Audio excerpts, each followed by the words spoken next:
Hey guys, எல்லோரும் எப்படி இருக்கீங்க?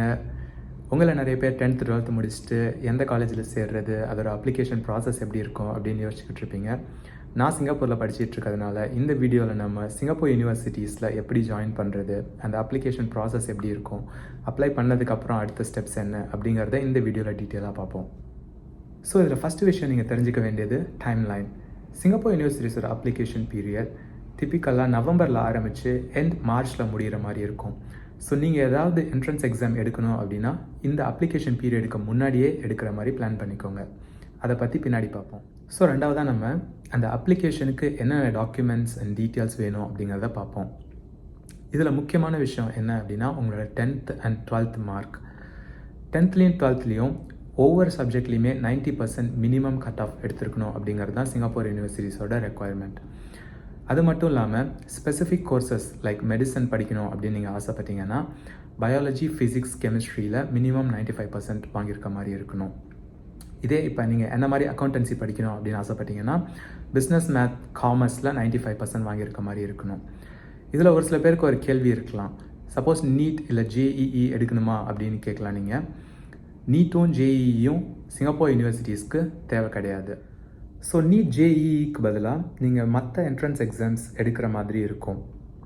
Like for example SAT, ACT, அப்படி இல்லைனா இங்கிலீஷ் லாங்குவேஜ் ரெக்குவயர்மெண்ட்ஸ்க்கு ஐஇஎல்டிஎஸ் எடுக்கிற மாதிரி இருக்கும். இப்போ நான் பர்சனலாக ஸ்காலர்ஸ்டிக் அசஸ்மெண்ட் டெஸ்ட் எஸ்ஏடி எக்ஸாம் தான் எடுத்தேன். எஸ்ஏடி உங்களோட பேசிக்கான இங்கிலீஷ் அண்ட் மேத்ஸ் ஸ்கில்ஸை டெஸ்ட் பண்ணுற மாதிரி இருக்கும். ரொம்ப ஈஸியாக இருக்கும் அப்படின்னு நான் சொல்ல மாட்டேன். அதே டைமில் ரொம்ப டிஃபிகல்ட்டாகவும் இருக்காது. ஓரளவுக்கு ஒரு மீடியமான டிஃபிகல்ட்டியில் அந்த எக்ஸாம்ஸ்லாம் இருக்கும். ஸோ அந்த எக்ஸாம்ஸ் எடுத்து உங்கள் மார்க்ஸை அந்த யூனிவர்சிட்டி அப்ளிகேஷனில் சப்மிட் பண்ணணும். இப்போது எஸ்ஐடியை பற்றியோ இல்லை மற்ற என்ட்ரன்ஸ் எக்ஸாம்ஸ் பற்றியோ உங்களுக்கு நிறைய தெரிஞ்சுக்கணும் அப்படின்னு ஆசைப்பட்டீங்கன்னா கமெண்ட் செக்ஷனில் சொல்லுங்கள். நான் அதுக்கு தனியாக கூட ஒரு வீடியோ மேக் பண்ணுறேன். இது மாதிரி எக்ஸாம்ஸ் இருக்குது அப்படிங்கிறத ஃபஸ்ட்டு தெரிஞ்சுக்கோங்க. ஸோ உங்களோட 10th, 12th and entrance exam scores இதெல்லாம் சப்மிட் பண்ணதுக்கப்புறம் நீங்கள் மற்ற பார்ட்ஸையும் ஃபில் பண்ணுற மாதிரி இருக்கும் அந்த அப்ளிகேஷனில். ஸோ ஃபார் எக்ஸாம்பிள் நீங்கள் ஒரு பர்சனல் எஸ்ஸே எழுதுகிற மாதிரி இருக்கும். உங்களோட மோட்டிவேஷன், எதனால் நீங்கள் இந்த யூனிவர்சிட்டியில் ஜாயின் பண்ணணும்னு ஆசைப்பட்றீங்க, இல்லை எதனால் இந்த பர்டிகுலர் கோர்ஸில் ஜாயின் பண்ணணும் அப்படின்னு ஆசைப்பட்றீங்க அப்படின்றத வச்சு ஒரு 300லேருந்து ஒரு 500 வேர்ட்ஸ் வரைக்கும் ஒரு எஸ்ஸே எழுதுகிற மாதிரி இருக்கும்.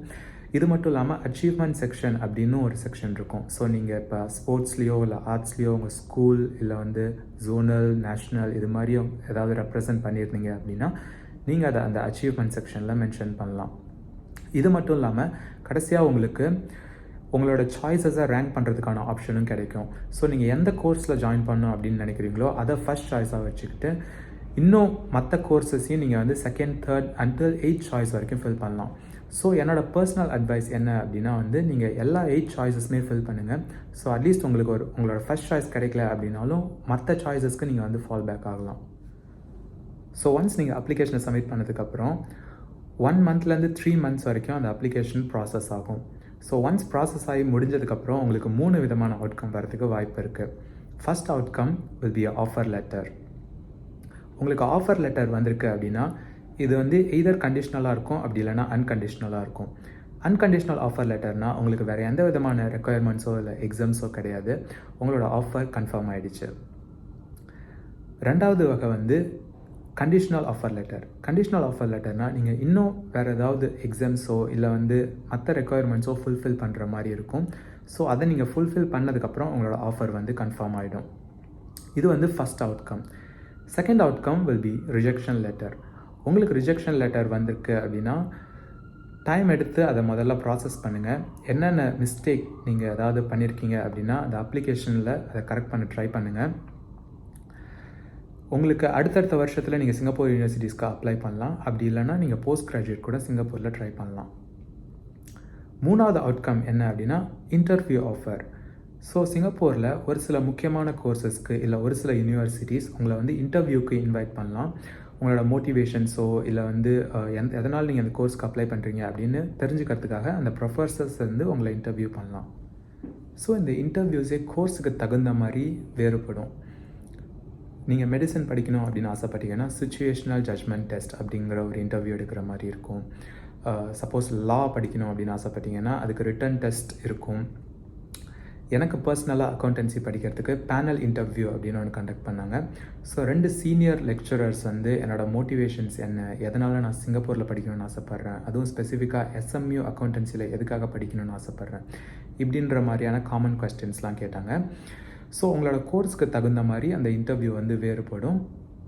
உங்களுக்கு இன்டர்வியூ ப்ராசஸை பற்றி இன்னும் நிறைய தெரிஞ்சுக்கணும், அப்படி இல்லைன்னா என்னென்ன டைப் ஆஃப் இன்டர்வியூஸ் இருக்குது அப்படின்னு தெரிஞ்சுக்கணுன்னா அதையும் கமெண்ட் செக்ஷனில் சொல்லுங்கள். நான் அதுக்காக தனியாக கூட ஒரு வீடியோ மேக் பண்ணுறேன். ஸோ நீங்கள் உங்கள் இன்டர்வியூ சக்ஸஸ்ஃபுல்லாக முடிச்சதுக்கப்புறம் அகெயின் உங்களுக்கு 2 அவுட்கம் வரதுக்கு வாய்ப்பு இருக்குது. First one will be an offer letter. So உங்களுக்கு ஆஃபர் லெட்டர் வந்திருக்குன்னா ஹியூஜ் கங்க்ராச்சுலேஷன்ஸ், நான் உங்களை சிங்கப்பூரில் பார்க்குறேன். சப்போஸ் உங்களுக்கு ரிஜெக்ஷன் லெட்டர் வந்திருக்கு அப்படின்னா மனசு தளர விட்டுறாதீங்க. உங்களுக்கு கண்டிப்பாக மறுபடியும் அடுத்தடுத்த வருஷங்கள்லையோ இல்லை போஸ்ட் கிராஜுவேட் படிக்கிறதுக்கோ வாய்ப்பு கிடைக்கும். So that's it for the video guys.